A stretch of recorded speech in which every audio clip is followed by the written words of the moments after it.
अरिहंत सिद्ध सूरी उपाध्याय साधु सर्व अर्थ के प्रकाशी मांगलिक उपकारी हैं।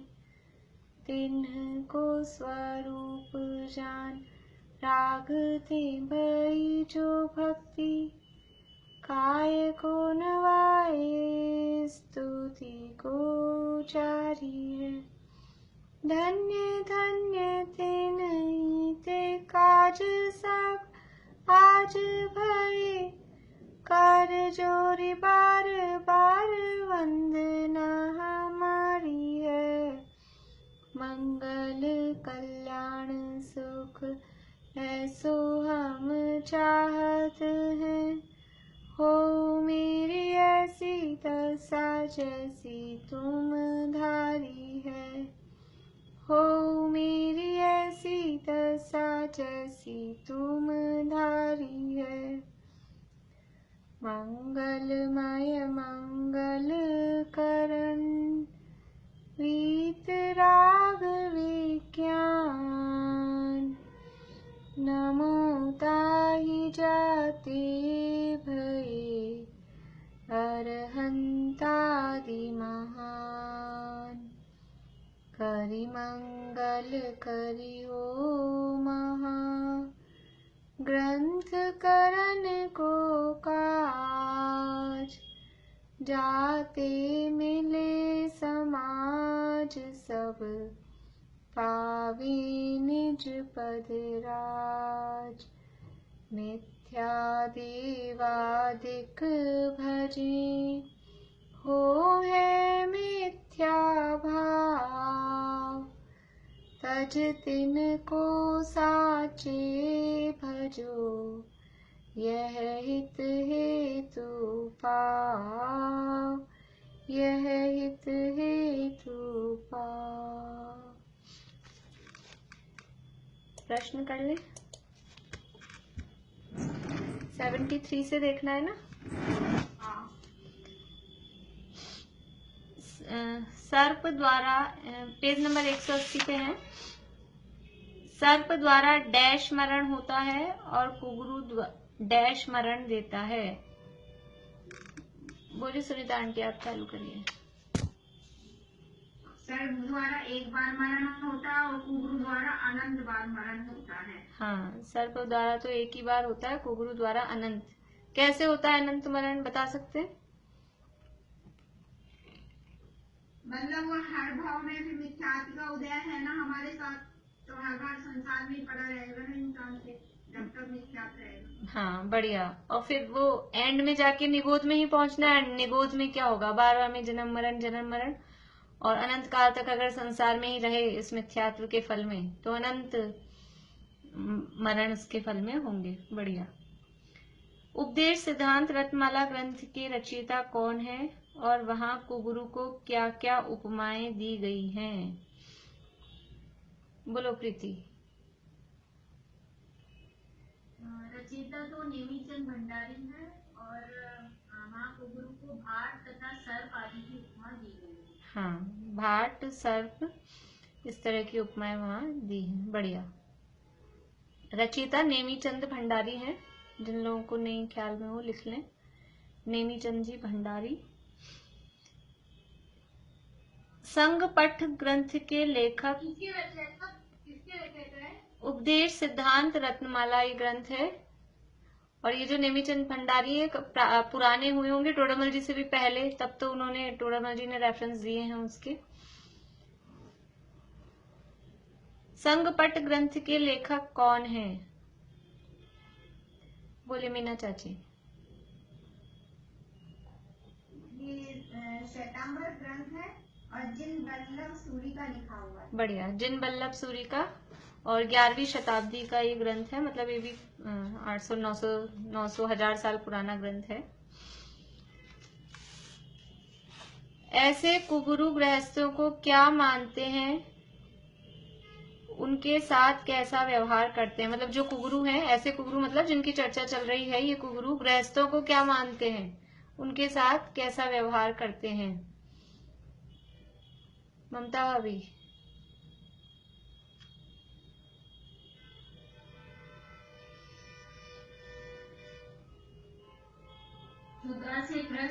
अंक का बालक नहीं, पूरा पढ़ के नहीं सुनाना है, केवल आंसर देना है। क्वेश्चन जो है उसका आंसर देना है। वो क्या मानते हैं, कैसा उनके साथ व्यवहार करते हैं, यही बताना है बस।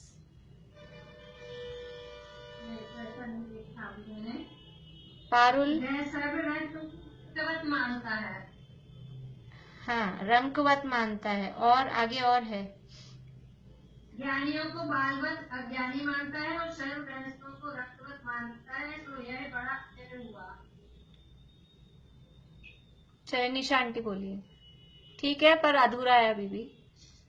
अपने को यह जो है ना,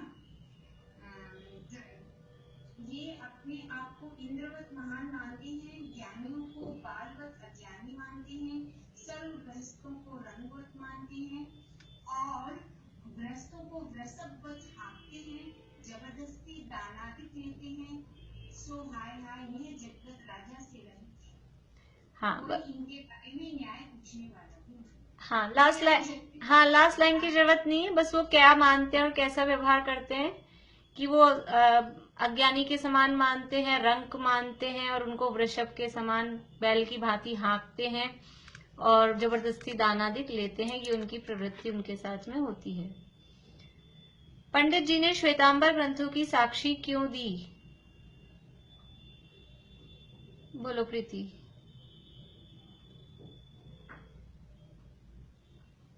क्योंकि जैसे नीचा पुरुष जिसका निषेध करे उसका उत्तम पुरुष के तो सहज ही निषेध होगा, उसी प्रकार जिनके वस्त्र आदि उपकरण कहे वे ही जिसका निषेध करें, तो दिगंबर धर्म में तो ऐसी विपरीत का सहज ही निषेध होता है।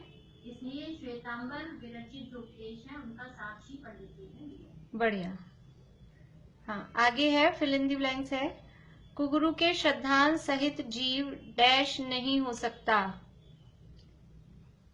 बेला भाभी बोलिए, कहाँ गायब हो गए थे आप? अच्छा चलिए बोलिए। कुगुरु के श्रद्धान सहित जीव समित ही नहीं हो सकता। हाँ, आगे और डैश बिना अन्य धर्म भी नहीं होता और डैश जीव वंदना योग्य नहीं है। तो अन्य धर्म भी नहीं होता, धर्म के बिना वंदना योग्य कैसे? हाँ, बढ़िया। भ्रष्ट से भी भ्रष्ट कौन है? पूर्णिमा आंटी आप बोलेंगे? जो दर्शन में भ्रष्ट है, ज्ञान में भ्रष्ट है, चारित्र में भ्रष्ट है, वे जीव भ्रष्ट से भी भ्रष्ट है। हाँ, जो दर्शन ज्ञान चारित्र में भ्रष्ट हैं वो भ्रष्ट से भी भ्रष्ट हैं। जो स्वयं सम्यक्त्व से भ्रष्ट है और सम्यक्त्वधारियों को अपने पैरों पड़वाना चाहते हैं, उसका क्या परिणाम होता है? पारुल बोलिए। होते हैं, अर्थात स्थावर होते हैं। हाँ, और उनके बोधि की प्राप्ति अत्यंत दुर्लभ होती है। बढ़िया। देखिए, ये जो कहा है ना, जो सम्यक्त्व से भ्रष्ट हैं, मतलब सम्यक्त्व से जो भ्रष्ट हैं वो भ्रष्ट से भी भ्रष्ट हैं। चारित्र से भ्रष्ट होगा ना एक बार व्यक्ति, लेकिन उसकी श्रद्धा सही है, श्रद्धा सही है, चारित्र में गड़बड़ है, तो क्योंकि श्रद्धा सही है तो वो चारित्र सुधारने का प्रयास करेगा, उसको उसका खेद बरतेगा। लेकिन श्रद्धा ही गलत है, तो श्रद्धा गलत है तो आचरण भी गलत ही होगा। अब जब उसकी आचरण गलत है और श्रद्धा गलत है तो उसको यही समझ नहीं आएगा कि मेरा आचरण गलत है, तो वो आचरण भी बिगड़ा हुआ और श्रद्धा भी बिगड़ी हुई, इसलिए वो भ्रष्ट से भी भ्रष्ट है, उसका सुधरना बड़ा मुश्किल है। सिद्धंती चरिय भट्टा दंसण भट्टा न सिद्धंती, ऐसी गाथा दी है वहीं अष्टपाहुड़ में, कि जो चारित्र से भ्रष्ट हैं उनको तो फिर भी निर्वाण हो सकता है, लेकिन जो दर्शन से भ्रष्ट हैं उनको कभी निर्वाण ना, उनको कभी निर्वाण, कभी मतलब जब अगर दर्शन से सही हो जाएंगे, श्रद्धा सही हो जाएगी तो निर्वाण होगा, लेकिन जब दर्शन से जो भ्रष्ट हैं उनको निर्वाण की प्राप्ति बहुत दूर है, उनकी बोधि की प्राप्ति उनको होना बहुत मुश्किल है। इसलिए सबसे पहले श्रद्धान, इसीलिए कहा दंसण मूलो धम्मो, श्रद्धान सुधरना वो सबसे जरूरी है। चलिए, आभा आंटी भी आज बड़े दिनों बाद दिख रहे हैं।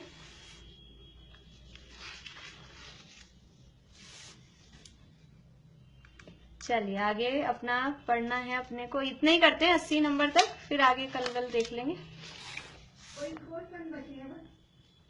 दो ही बचे हैं तो मैं दे दूंगी ना आगे आपको और वो एक राउंड फिगर में हो गया, 80 हो गए ना। अपन ने ज्यादा पढ़ा भी नहीं, बराबर चल रहे हैं इस बार अपन। बोलिए निशा आंटी। श्रद्धा एक बार में सम्यक होती है और चारित्र तो क्रम पूर्वक ही सम्यक, चारित्र में क्रम पड़ता है। हाँ, क्रम सम्यक होता है, नहीं पूर्णता क्रम पूर्वक होती है। सम्यक तो श्रद्धा के साथ एक्चुअल में तो चारित्र भी हो ही गया, लेकिन चारित्र की पूर्णता में क्रम पड़ता है। तो वो अभी जो चारित्र से भ्रष्ट दिख रहे हैं, मतलब अभिग्रहस्थ दिख रहे हैं कि अविरति हैं, तो वो लेकिन वो क्योंकि उनकी श्रद्धा सही है तो उनको भावना होती है कि हमारा चारित्र भी सुधरे। लेकिन जिसकी श्रद्धा ही भ्रष्ट है, श्रद्धा सी गड़बड़ है, उसको ये भावना भी नहीं उत्पन्न होगी कि चारित्र हमारा, चारित्र क्या श्रद्धा ही नहीं है तो भी चारित्र की कहाँ से बात आएगी। ऐसा है। देखिए अपने को पढ़ना है पेज नंबर 183 पे। यहाँ अष्टपाहुड़ के दर्शन पाहुड़, सूत्र पाहुड़, भाव पाहुड़, लिंग पाहुड़ आदि के उदाहरण दिए। इसके बाद में उससे पहले उसका दिया था उपदेश सिद्धांत रत्नमाला का, संघपट का, और फिर गुणभद्राचार्य कृत आत्मानुशासन का। ये उदाहरण देने के बाद अब योगींद्र देवकृत परमात्म प्रकाश, ये पढ़ लिया था क्या अपन ने? नहीं पढ़ा था ना, ये पढ़ना है। नहीं पढ़ा। हाँ, तो परमात्म प्रकाश में क्या कह रहे हैं? ये परमात्म प्रकाश योगेंदु देव हुए हैं। ये भी वही समझ लीजिए 1,500-2 हजार साल पुराने। और एक तो योगसार है इनका, बहुत आध्यात्मिक ग्रंथ है योगसार, बहुत आध्यात्मिक ग्रंथ है। हर गाथा में आत्मा शब्द नहीं आया ऐसा होता ही नहीं, उसमें हर गाथा में आत्मा शब्द आएगा उसमें। और उसका पद्यानुवाद भी बहुत बढ़िया है, दादा ने पद्यानुवाद किया है। पहले तो ये नए नए और नहीं निकले थे ना, तो ये कुंकुम शतक, योगसार और शुद्धात्म शतक और 12 भावना, ये 4 चीजें थी तो बराबर वो रोज चलती थी। तो बहुत अच्छा पद्यानुवाद है और बहुत आध्यात्मिक ग्रंथ है। इस पे दादा ने भी लिखा है, गुरुदेव के प्रवचन भी हैं और एक शीतल प्रसाद जी की टीका भी है। और अभी तो यूट्यूब पे कई मिल जाते हैं, संजीव जी वगैरह के। तो ऐसे ही परमात्म प्रकाश भी योगेंदु देव का ही है, वैसा ही ग्रंथ है, योगसार जैसा ही आध्यात्मिक। लेकिन उसमें भी क्या कहा है ये इनके बारे में, चिल्ला चिल्ली पुथियहीं तू सई मूढ़ूणे भंतु, ये क्या दोहा होते हैं। ये अपभ्रंश में है। योगेंदु देव की जो रचनाएं हैं वो जो जैसा प्राकृत अपना कुंकुंद आचार्य वाला है वो है शौर सैनी प्राकृत, और ये है योगेंदु देव वाला अपभ्रंश में। तो ये दूहा बोलते हैं अपभ्रंश में इनको, इनकी राग भी थोड़ी अलग ही होगी। चिल्ला चिल्ली पुथयहीं तू सई मूढ़ुनि भंतु, ए यही लज्जैणाणियौ बंधः हेउ मुणन्तु। क्या कह रहे हैं? चिल्ला चिल्ली और पुथयहीं यानी चेला चेली और पुस्तकों द्वारा, चेला चेली इकट्ठे हो गए हमारे इतने सारे मानने वाले, तो चेला चेली और पुस्तकों द्वारा मूढ़ संतुष्ट होता है। मूढ़ संतुष्ट होता है। मूढ़ कौन है? मूढ़ मतलब मूर्ख, कि मेरे इतने सारे अनुयायी हो गए, मेरे इतने सारे चेला चेली हो गए, इतनी मैंने किताबें लिख दी, कि मैंने इतनी किताबें पढ़ ली, कि मैंने इतनी किताबें छाप दी। उसमें कौन संतुष्ट हो रहा है? जो संतुष्ट हो रहा है वो मूर्ख है। और मूर्ख ही लोग इसमें संतुष्ट होते हैं कि हमारे इतने इतने इतने लोग हमें सुनते हैं, इतने लोग हमारी आज्ञा मानते हैं। लेकिन इसके लिए साधुपना धारण नहीं किया था कि इतने हमारे चेला चेली हो जाएं, हजारों की संख्या में हो जाएं, कि इतनी हम किताबें लिख दें। इसलिए थोड़ी ना मुनिपद धारण किया था, इसलिए थोड़ी ना साधु बने थे। तो ये चेला चेली बढ़ गए हैं, किताबें लिख दी हैं, उसमें जो संतुष्ट हो रहा है वो मूर्ख है। मूर्ख ही उसमें संतुष्ट होता है। भ्रांति रहित ऐसा ज्ञानी उन्हें बंध का कारण जानता हुआ उनसे लज्जायमान होता है। और जो ज्ञानी है वो तो भ्रांति रहित है, मतलब वो भ्रम में नहीं पड़ता। इतने मेरे चेला चेली हो गए, इतनी किताबें लिख दी, कि इतनी किताबें पढ़ ली, ऐसा भ्रम वो नहीं पालता है कि इससे मेरा कुछ भला हो गया। ऐसा भ्रम उस ज्ञानी को नहीं होता। तो भ्रांति रहित ऐसा ज्ञानी उन्हें बंध का कारण जानता है। ये जो भी है किताबें लिख रहे हैं, कि पढ़ रहे हैं, कि चेला चेली को उपदेश दे रहे हैं, ये सब क्या है? ये सब तो शुभोपयोग की भूमिका के काम है ना। शुभोपयोग के लिए तो ना मुनि धर्म अंगीकार किया था। मुनि धर्म तो शुद्धोपयोग रूप मुनि धर्म है। तो ये जो काम हो रहे हैं उससे तो वो लज्जायमान हो रहा है कि जितनी देर हम अपनी आत्मा में नहीं रह सके तो ये बाहर में काम हुए। ये तो शेमफुल है कि आत्मा में लीन रहते और ये बाहर कुछ नहीं और सीधे कर्मों का नाश करते और मुक्ति की प्राप्ति करते। वो है उनके लिए तो गौरव की बात। गौरव की मतलब एक्चुअल में, यानी जो होना चाहिए। और खाली मेरे इतने चेला चेली हो गए, इतनी किताबें मैंने लिखी हैं, कि पढ़ी हैं, कि बांटी हैं, बनाई हैं, कि जो भी है छपाई है, ये इतनी सारी, इसमें जो संतुष्ट हो रहा है वो मूर्ख है। ज्ञानी ऐसा भ्रम नहीं पालते। जो इसमें संतुष्ट हो रहा है वो भ्रम में है, और भ्रम में तो मूर्ख व्यक्ति होता है। जो समझदार है वो भ्रम नहीं पालता, वो भ्रम में नहीं है, भ्रांति रहित ऐसा ज्ञानी उन्हें बंध का कारण जानता हुआ उनसे लज्जायमान होता है। करने योग्य कार्य तो अपना आत्म कल्याण का था। अब आत्म कल्याण में नहीं रह पाए इसलिए बाहर में चेला चेली या ये पुस्तकें, ये काम हो रहे हैं। तो वास्तव में जो करने योग्य काम था वो नहीं हो पाया, ये विचार कर वो तो लज्जायमान हो रहे हैं, वो तो शेम फील कर रहे हैं कि हमें तो अपना काम कुछ और करना है। और वो यही सोच के जो खुश हो रहा है वो तो मूर्ख है, मूढ़ है। केणवि उक्पौ वंचियौ सिरुलुंचि विचारेण शैलविसंगण परिहर्य जिणवरलिंग धरेण।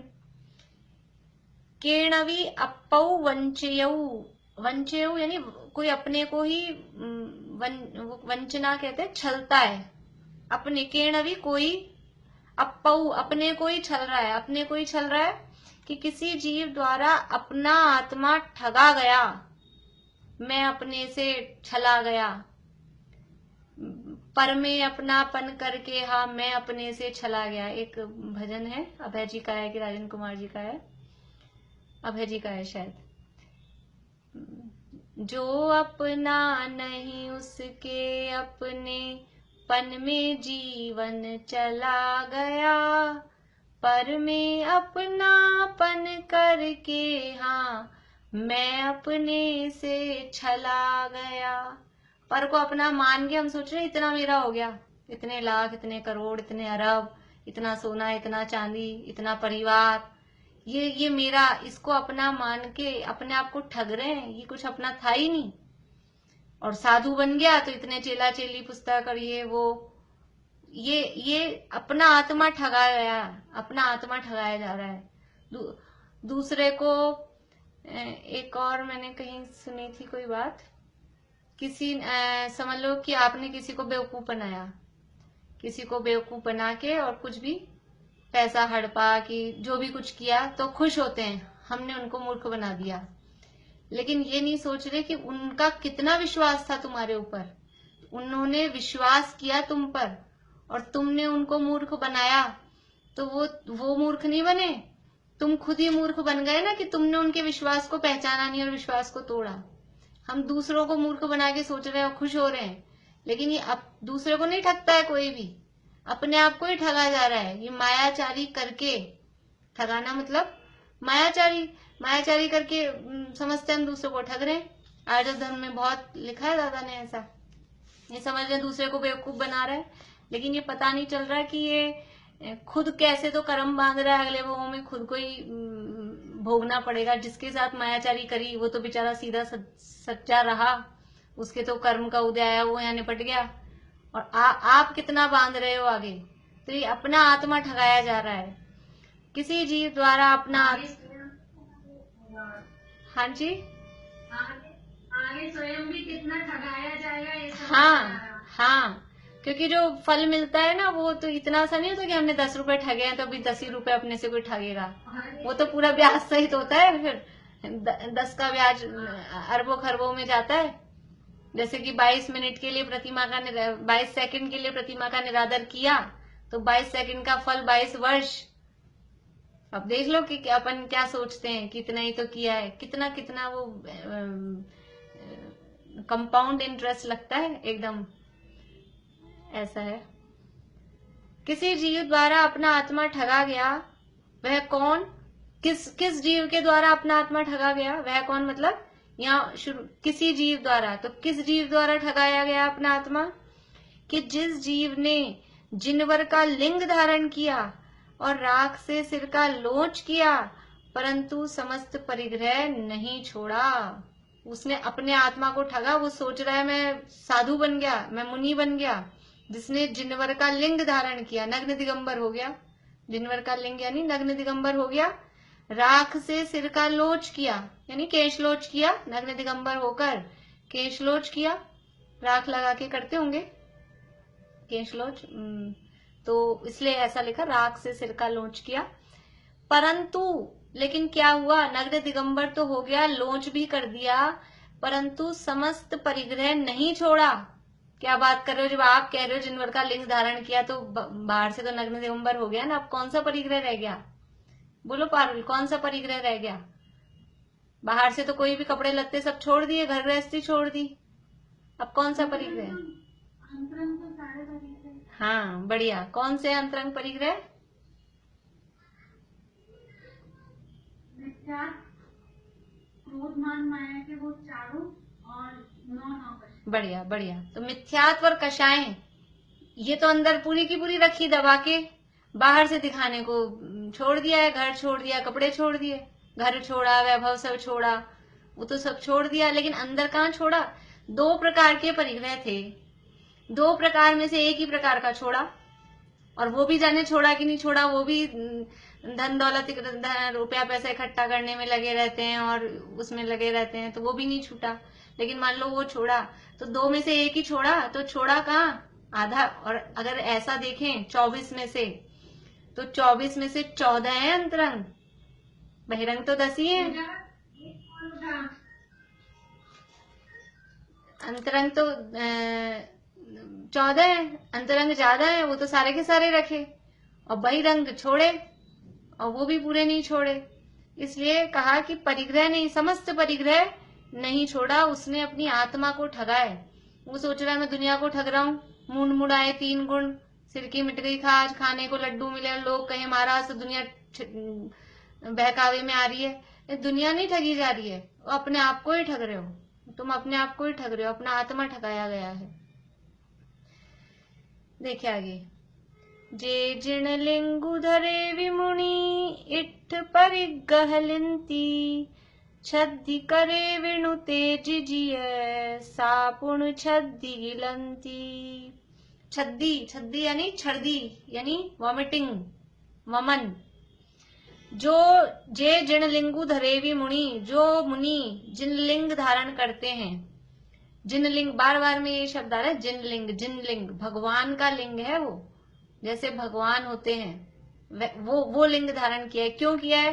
क्योंकि भगवान बनना चाहते हैं, भगवान बनना चाहते हैं, इसलिए भगवान का जैसा वेश है वैसा वेश धारण करते हैं, इसलिए उस लिंग का नाम जिन लिंग है। तो हे जीव, जो मुनि जिन लिंग धारण करके इष्ट परिग्रह लिंती, इष्ट परिग्रह को ग्रहण करते हैं, इष्ट परिग्रह को इष्ट मानते हैं, और जिसको इष्ट मानते हैं उसको ग्रहण करते हैं। छद्दी करे विणु ते जीजिए, वो क्या करते हैं कि उल्टी करके, वमन करके, छर्दी यानी वमन, वॉमिटिंग करके, फिर उसको सा पुणु छिद्दी गिलंती, फिर उसको वो ग्रहण करते हैं। एक बार परिग्रह छोड़ा, और एक बार परिग्रह छोड़ने के बाद में मुनि बन गए, फिर से आप परिग्रह ग्रहण कर रहे हो, तो जिसको छोड़ा था, वॉमिटिंग में क्या करते हैं? छोड़ देते हैं कुछ, तो जिसको छोड़ा उसको वापस से ग्रहण करना, वो वॉमिटिंग को ग्रहण करना है। तो एक बार जिस परिग्रह को छोड़ा उसको वापस से ग्रहण कर रहे हो, इसका मतलब वॉमिटिंग करके, उल्टी करके उसी छर्दी का पुनः भक्षण करते हैं, अर्थात निंदनीय है इत्यादि रूप से। तो 3 तो सैंपल दिए हैं, सब शास्त्रों के सैंपल दे रहे हैं कि इस तरह की बातें वहां कही हैं, और जिनको जिज्ञासा हो वो पूरा पढ़े वहां से। लेकिन यानी कि मुनिलिंग, जिनलिंग धारण करके और फिर किसी भी तरह से परिग्रह ग्रहण करना, परिग्रह में आसक्ति रखना। अंतरंग की तो क्या बात करें, तो बहिरंग परिग्रह में आसक्ति चलती है, बहिरंग ही नहीं छूटता। अंतरंग की तो बात फिर करें जब बहिरंग में तो क्लियरिटी हो। जिनलिंग धारण करके भी बाहर में इस तरह का ये परिग्रह ग्रहण करने का भाव रखते हैं और फिर अंदर में विषय कषाय सारे पड़े हैं, मिथ्यात्व और कषाय, तो वो वास्तव में वो योग्य नहीं है। वो जीव अपने आत्मा को ठगा रहा है। कैसे कैसे उपमाएं दे रहे हैं अलग अलग शास्त्रों की। कहीं सांप के जैसा वो कुगुरु को कहा, कहीं भाट की जैसा कहा, कुंकुंताचार्य ने नट श्रमण जैसा कहा। अब यहाँ क्या कह रहे हैं, उल्टी करके उसको ग्रहण कर रहे हैं, ये अपने आप को ही ठग रहे हैं। किस तरह से गुणभद्राचार्य ने क्या कहा, हाँ धिक्कार है कि नगर के समीप आकर रहने लग गए हैं। उन्होंने कैसा खेद व्यक्त किया। अलग अलग यहाँ शास्त्रों के प्रमाण दे रहे हैं। इस प्रकार शास्त्रों में कुगुरु का व उनके आचरण का व उनकी शुश्रूषा का निषेध किया है, सो जानना। अब मैं जो आपको क्वेश्चन दूंगी ना आगे ये इनसे रिलेटेड, तो आप लोग कोशिश करना कि वो अपन 5-7 क्वेश्चन एक दिन में करते हैं, तो एक दिन तक के लिए तो याद से रहें, अपने को बिना देखे बोल सकें अपन उसका आंसर, ऐसा है ना। क्योंकि ये बातें मतलब ऐसी है ना, यूं रटने की तो जरूरत है नहीं, ऐसे ध्यान आई जाती है, हो ही जाती है। और अभी तो अपन बराबर चल रहे हैं, जो कल परसों पढ़ा वही हाथों हाथ कर रहे हैं, इसलिए ज्यादा दिन हुए भी नहीं है। तथा जहां मुनि को धात्री, दूत आदि 46 दोष आहार आदि में कहे हैं, वहां धात्री होता है धाय माता के समान, उसको कहते हैं धात्री। और दूत कहते हैं, दूत का काम इसकी खबर उसको देना, ऐसा होता है ना। दूत क्या करता है, इसकी खबर उसको देता है। और अपने यहाँ ऐसे लोगों को क्या कहते हैं, इसकी खबर उसको दें, तो या तो रेडियो बोलेंगे या नारद मुनि बोलेंगे इस तरह के शब्द कहते हैं अपने यहाँ पे अपनी भाषा में। तो जहां मुनि को धात्री, दूत आदि 46 दोष आहार आदि में कहे हैं, ये आहार के दोष हैं। 46 दोष बिना सुकुल श्रावक तने घराशन को, तो 46 दोषों में ये धात्री दोष होता है, दूत दोष होता है, ये दोष नहीं लगाते हैं मुनिराज। वहां धात्री दोष कैसा है, गृहस्थों के बालकों को प्रसन्न करना, धाय माता के समान काम करना। धाय माता क्या करती है, बच्चों को खिलाती है। आप मुनि बने, अब आप सोचते हो हम गृहस्थ के घर आहार लेने जाएंगे तो उनके बच्चों को प्रसन्न करें, बच्चों से मिले जुले खेलें, बच्चे खुश रहेंगे, उनके बच्चे खुश रहेंगे तो वो गृहस्थ भी खुश रहेंगे। बच्चों को जो खुश रख दे उसकी चापलूसी करता ही व्यक्ति फिर। तो इसलिए ये कहलाता है धात्री दोष, कि गृहस्थों के बच्चों को प्रसन्न करना। फिर दूत दोष में क्या है, समाचार कहना, इसका समाचार उसको कह दिया। हम वहां गए थे या बाहर लेने आए, तो वो वहां से आए, मान लो पहले जिस नगर में थे उस नगर में उनके रिश्तेदार रहते हो, तो उनके समाचार इनको कहना, इनके समाचार उनको कहना, ऐसा कुछ भी समाचार कहना आदि में। फिर अब मंत्र, औषधि, ज्योतिष आदि कार्य बतलाना तथा किया कराया अनुमोदित भोजन लेना इत्यादि क्रियाओं का निषेध किया है। परंतु अब काल दोष से इन्हीं दोषों को लगाकर आहार आदि ग्रहण करते हैं। यहाँ तो मना किया है, शास्त्रों में तो निषेध किया है कि इन दोषों को के बिना, इन दोषों को टालकर मुनिराज आहार लेते हैं। इस तरह के काम नहीं हो, धात्री के जैसे, दूत के जैसे, अथवा कोई मंत्र तंत्र बताएं, कोई ज्योतिष बताएं, या कोई उद्दिष्ट आहार किया कराया अनुमोदित, खुद के लिए बनाया हो, किसी ने बनवाया हो, कह के बनवाएं या अनुमोदना करें। इस तरह के कोई भी जो दोष है वो इन सब का निषेध किया है। लेकिन अब क्या हो रहा है, काल दोष से ऐसी प्रवृत्ति दिखाई दे रही है, मतलब इतना ऐसा चलता है। कई पहले के सुने हुए बताती हूँ, पहले कई लोगों के तो मतलब इस तरह के होते थे कि महाराज से पूछे हम तो क्या बनाए आपके लिए, तो महाराज ने बता दिया ये बना लो। तो ऐसा ये क्या है, साफ साफ उद्दिष्ट आप मतलब गृहस्थों को ऐसा बता देना। हम ही आपस में कोई ऐसा किसी फॉर्म में मतलब ऐसी जगह जाएं तो अपन ही नहीं कहते भी आपकी इच्छा हो जो बना लेना, और महाराज ऐसे कह दें कि नहीं ये तो अपने को पसंद है, या फिर वो पूछ ले आगे होके महाराज हम ये बना रहे हैं आपको पसंद है ना। तो ये इस तरह के जो ये बिल्कुल उद्दिष्ट आहार के अंतर्गत आते हैं। लेकिन अब क्या करें, अब काल दोष से इन्हीं दोषों को लगाकर आहार आदि ग्रहण करते हैं। मतलब ये 300 साल पुरानी बात है, टोडरमा जी साहब ने 300 साल पहले लिखा है, अभी तो है ही नहीं, अभी का देख के तो लेकिन ये तब से 300 साल से, जबकि उनके समय साक्षात तो मुनि थे भी नहीं, उससे पहले के उन्होंने जो देखे होंगे सुने होंगे उसके आधार पर ये बातें उन्होंने लिखी हैं। तथा पार्श्वस्थ कुशील आदि भ्रष्टाचारी मुनियों का निषेध किया है, उन्हीं के लक्षणों को धारण करते हैं। ये पार्श्वस्थ और कुशील, एक तो कुशील अपने उसमें आता है पुलाक, बकुश, कुशील, निर्ग्रंथ और स्नातक, वो तो कुशील है, वो तो मतलब गलत नहीं है। ये कुशील है, ये तो निंदनीय वाले यानी कुगुरु वाले में भेदों में भी एक कुशील नाम का भेद आता है, और जो अपने तत्वार सूत्र में कहे हैं मुनिराजों के भेद, वहां पर वो कुशील है, वो अलग अर्थ में है। तो यहाँ तो पार्श्वस्थ और कुशील मतलब ये इनके लक्षण दिए हैं वहीं अष्टपाहुड़ में, कि जो राग करते नारियों से दूसरों को दोष दें, सद्ज्ञान दर्शन रहित हैं, स्त्रियों में रुचि रखते हैं, स्त्रियों से ज्यादा मेल जोल रखते हैं, इस तरह से तो उनको कुशील या पार्श्वस्थ इस तरह की वहां पर उनको उपमाएं दी हैं। तो ये भ्रष्टाचारी मुनि हैं, शील की मर्यादा आदि का जो पालन नहीं करते हैं, भोजन आदि में राग रखते हैं, ये भ्रष्टाचारी मुनि, इनका निषेध किया है। तो केवल द्रव्यलिंगी हो ना, द्रव्यलिंग सही हो, ये बात बार बार में कहते हैं। यदि 28 मूल गुणों का निरतिचार पालन है तो वो तो पूज्य है, उसका कहीं निषेध नहीं है। लेकिन इस तरह से जिनलिंग धारण करके भ्रष्टपना करे, बदनाम कौन होता है? व्यक्ति बदनाम नहीं होता है। अगर आप किसी धर्म की किसी पद को ग्रहण किए हुए हो तो उससे वो व्यक्ति बदनाम नहीं होगा। अगर आप गृहस्थ हो, सिंगल हो, तो फिर भी चलो व्यक्तिगत है, लेकिन आपने किसी धार्मिक पद को ग्रहण कर रखा है तो व्यक्ति बदनाम नहीं होता, उससे पूरा धर्म बदनाम होता है, वो पूरा संप्रदाय बदनाम होता है। अभी अपन व्यक्तिगत की बात तो उसमें भी नहीं चलती। भी मान लो कोई जैन ऐसा काम करे, जैसे पुराने जमाने में जैनों की ऐसी मिसाल थी कि कोर्ट कचहरी में बोलते थे कि उनको ऐसा, जैसे मैं गीता पे हाथ रख के ऐसा दिलाते हैं ना, तो ऐसा वहां कोर्ट कचहरियों में जैनी की गवाही मतलब बिल्कुल 100% फाइनल, क्योंकि जैन कभी झूठ नहीं बोलते, एक ऐसी इमेज थी जैनों की। और भी बातों में जैनों की इमेज थी। और अब कोई जैन ऐसा, जैसे वो बूचड़ खाना खोल दिया किसी जैन ने, तो वो अकेला वो व्यक्ति बदनाम नहीं है, उससे पूरा जैन जो संप्रदाय है वो बदनाम होता है। तो ऐसे ही कोई पर्टिकुलर कोई मुनि वेश धारण करके और वो भ्रष्टपना कर रहा है तो वो उसका व्यक्तिगत मामला नहीं है, उससे पूरा धर्म बदनाम होता है। इसलिए जिनलिंग धारण करके ऐसा भ्रष्टपना करे उसका निषेध है, क्योंकि यहाँ जो मर्यादाएं बताई गई है, यहाँ जो उस लिंग के अनुसार जो परिणति जैसी होनी चाहिए, आप वैसी परिणति करते हो तो ठीक है, लेकिन यदि उस परिणति में, उस प्रवृत्ति में, उस आचरण में जरा सी भी अगर गड़बड़ी है तो वो बर्दाश्त के योग्य नहीं है।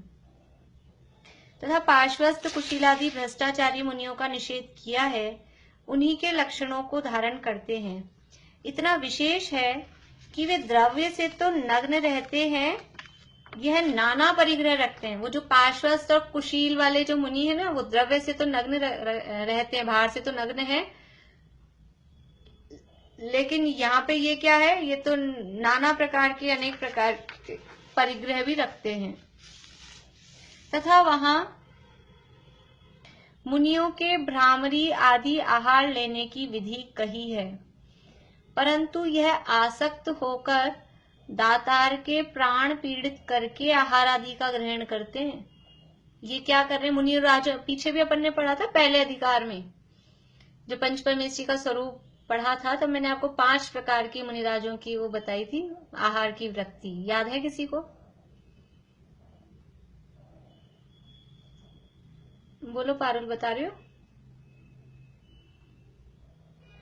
वो आहार है, एक तो गाय के समान आहार लेते हैं, घटा बनने के लिए आहार लेते हैं।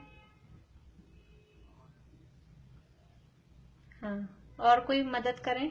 किसी किसी को एक याद आ गया और दूसरा? हाँ पूर्णिमा आंटी बोलिए।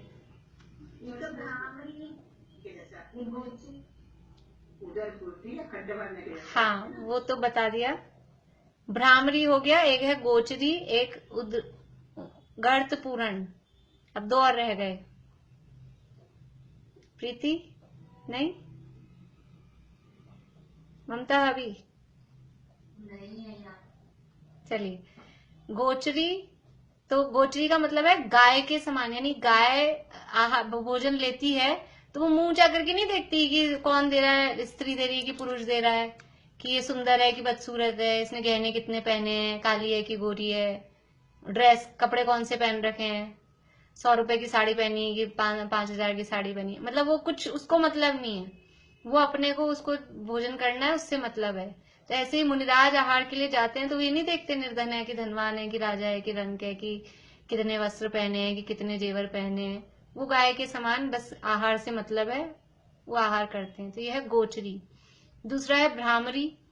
भ्रामरी का मतलब है जैसे भंवरा फूलों का रस लेता है, तो फूल को मतलब जरा सा भी कष्ट नहीं हो, कभी कभी तो ऐसे ऊपर ऊपर ही मंडरा के ले लेते हैं, नहीं तो उस पर बैठे भी तो बिल्कुल भी उसको कष्ट नहीं हो, इस तरह से वो फूल पे से आहार लेते हैं, यानी वो रस ग्रहण करते हैं। तो ऐसे ही मुनिराज भी जो आहार लेते हैं गृहस्थ के घर जाकर, तो गृहस्थ को जरा सी भी तकलीफ भी नहीं हो, कुछ भी पता ही नहीं चले, इस तरह से वो आहार लेते हैं। ऐसे नहीं मेरे लिए ये बनाओ और महाराज आए तो ऐसे बताते हैं लोग कि एक एक चौका कितने कितने हजार का पड़ जाता है, एक बार चौका लगाएं तो कितने कितने हजार का बिल बनता है, मतलब टोटल ऐसा।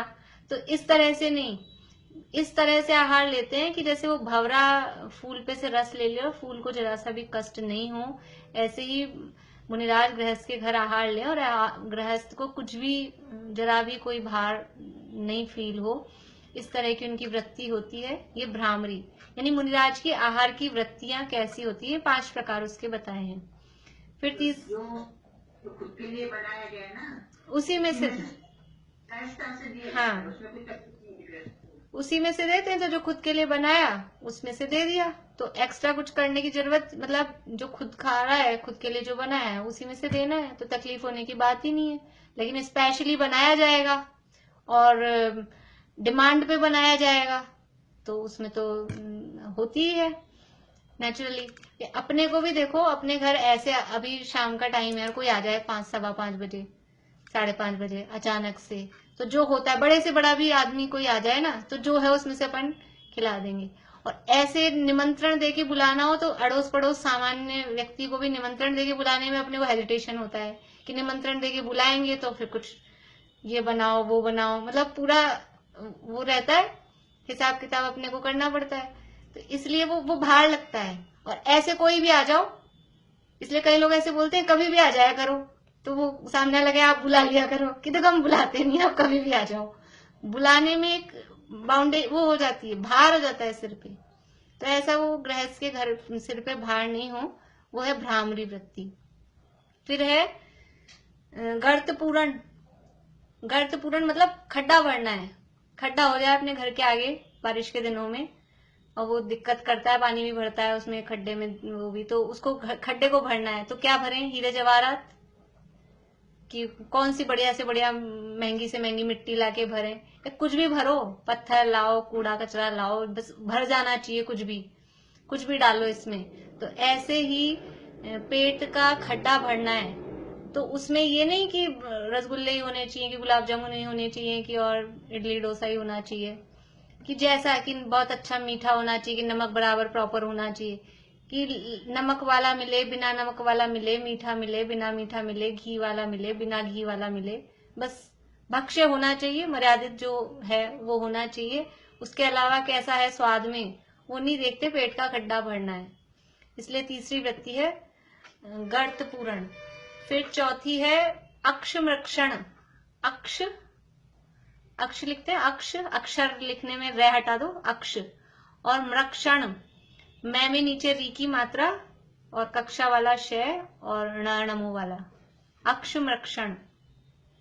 ये क्या है कि जैसे मशीन में तेल लगाते हैं, मशीनों में तेल डालने की जरूरत पड़ती है, कोई भी मशीनरी होगी उसमें ऑयलिंग करनी पड़ती है, नहीं तो वो जाम हो जाती है।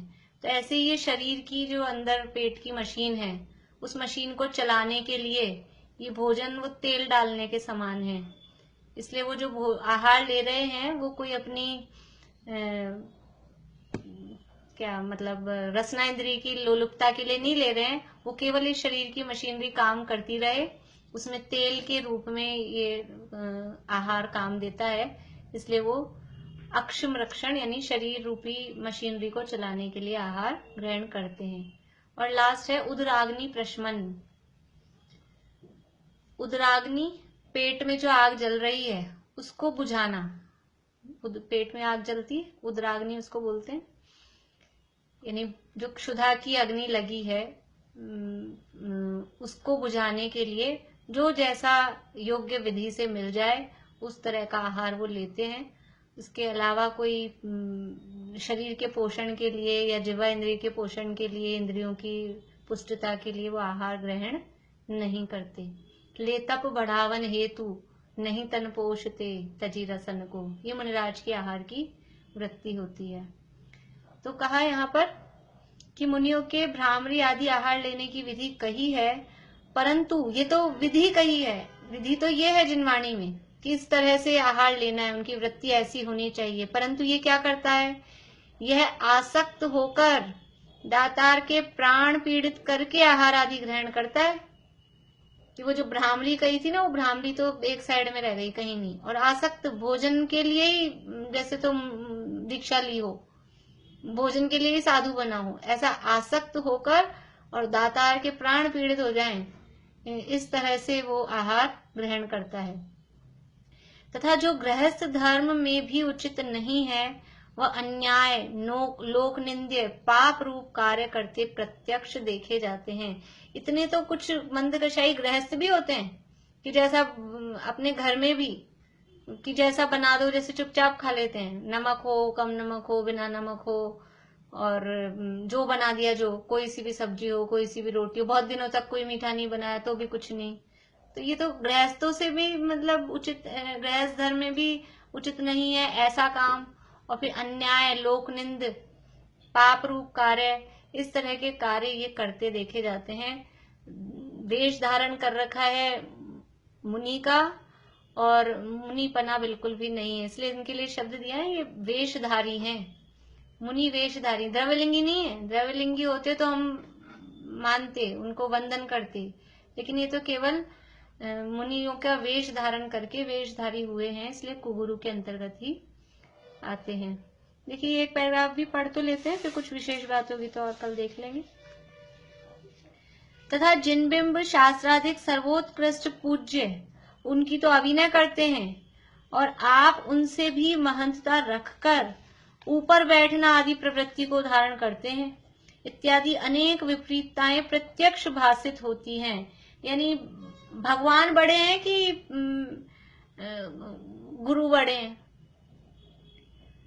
अब अगर भगवान हो तो साक्षात अनंत परमात्मा, सिद्ध परमात्मा, या अपने जिन प्रतिमा भी भगवान ही है हुई, तो उनकी तो अभिनय करे, उनसे भी उच्च खुद बैठे।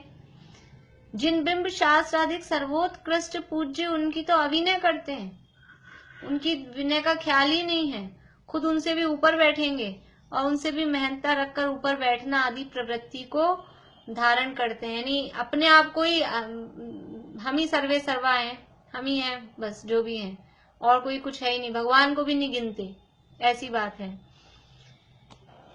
इत्यादि अनेक विपरीतताएं प्रत्यक्ष भाषित होती है, और अपने को मुनि मानते हैं, मूल गुण आदि के धारी कहलाते हैं, इस प्रकार अपनी महिमा कराते हैं, और गृहस्थ भोले उनके द्वारा प्रशंसाधिक से ठगाते हुए धर्म का विचार नहीं करते, उनकी भक्ति में तत्पर होते हैं। अब वो तो गृहस्थों की थोड़ी प्रशंसा कर दे, जैसे पीछे आया था ना, वो भाट व्यवहार करते हैं, थोड़ी उनकी चापलूसी कर देते हैं, जिसकी चापलूसी कर दे बस वो फिर वो उनका गलत काम भी वो सब अलाउ करते हैं। तो गृहस्थों की थोड़ी सी प्रशंसा की तो गृहस्थ भोले, भोले मतलब मूर्ख, भोले मतलब मूर्ख, कुछ दिमाग नहीं लगाते, कुछ विचार नहीं करते, और उनकी भक्ति में तत्पर होते हैं। परंतु बड़े पाप को बड़ा धर्म मानना, इस मिथ्यात्व का फल कैसे अनंत संसार नहीं होगा। बड़े पाप कर तो रहे हैं, बड़ा पाप, और मान क्या रहे हैं, बहुत बड़ा धर्म कर रहे हैं। बड़े पाप को बड़ा धर्म मानना, इस मिथ्यात्व, ये विपरीत मान्यता है। मिथ्यात्व मतलब उल्टी मान्यता। तो ये उल्टी मान्यता है कि पाप को धर्म मान रखा है और बड़े पाप को बड़ा धर्म मान रखा है। तो बड़े पाप को बड़ा धर्म मानना, इस मिथ्यात्व का फल कैसे अनंत संसार नहीं होगा। शास्त्रों में एक जिन वचन को अन्यथा मानने से महापापी होना कहा है, यहाँ तो जिन वचन की कुछ बात ही नहीं रखी। तो इसके समान और पाप कौन है कि एक भी जिन वचन, एक भी बात को यदि अन्यथा किया, अन्यथा माना तो महापापी है। और यहाँ तो सारी बात ही चला दी, यहाँ तो कोई बात ही नहीं रखी, जिन वचन को तो गिनते ही नहीं है, मान ही नहीं रहे हैं। तो ये तो कितना बड़ा पाप, इनके समान महापापी और कौन होगा। इस तरह से यहाँ ये कुगुरुओं का निषेध किया है। कुगुरु बनने का निषेध, कुगुरु को मानने का निषेध। हम स्वयं ऐसे कुगुरु न बन जाएं और हम स्वयं ऐसे कुगुरुओं के चक्कर में न फंस जाएं, इसके लिए पढ़ना है। कौन क्या है कौन नहीं, दुनिया में तो सब चलेगा, पंचम काल और हुंडा काल है, वो तो है ही, चलेगा। लेकिन हम कहीं इसमें नहीं फंस जाएं।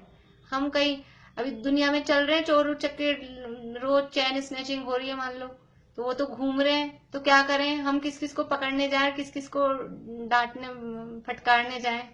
हम किसी के चंगुल में नहीं आ जाएं, बस अपने को बचा लो, उतना ही काम है। तो हम कहीं किसी के चक्कर में ऐसा नहीं पड़ जाए, नहीं फंस जाए, हमारी श्रद्धा नहीं डिग जाए, उसके लिए सारा प्रकरण दिया है।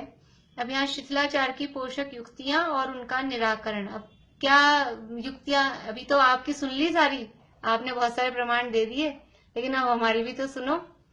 तो वो उनको मानने वाले या ऐसा काम करने वाले, वो अपनी तरफ से, अब समझ लो वो कोर्ट में केस चल रहा हो जैसे, ये तो वकील बन के इन्होंने सारी प्रस्तुत कर दी, इतने सारे शास्त्रों के प्रमाण। कोर्ट में क्या करते हैं वकील, सारे ये लॉ है, ये लॉ है, दुनिया भर के लॉ दिखाते हैं जज को सामने। तो इन्होंने, टोडरमल जी साहब ने इतने सारे शास्त्रों के प्रमाण दिए, अभी सामने वाला अपने तर्क लगा रहा है, कुछ तर्क लगा रहा है, उसके भी जवाब अभी यहाँ देंगे, समाधान करेंगे। तो ये कुगुरु के अभी चलेगा 2-3-4 पेज, इसके बाद में कुधर्म का निरूपण फिर शुरू होगा। अभी यही पूरा करते हैं।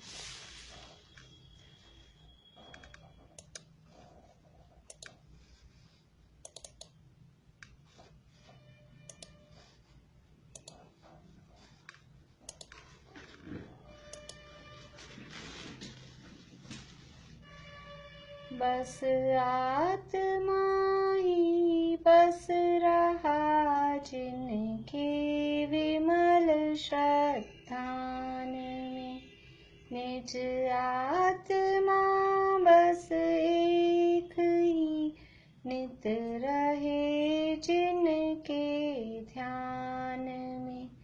सब द्रव्य गुण पर्याय जिनके नित्य झल के ज्ञान में, वे वेद विरहित विमल जिन विचरे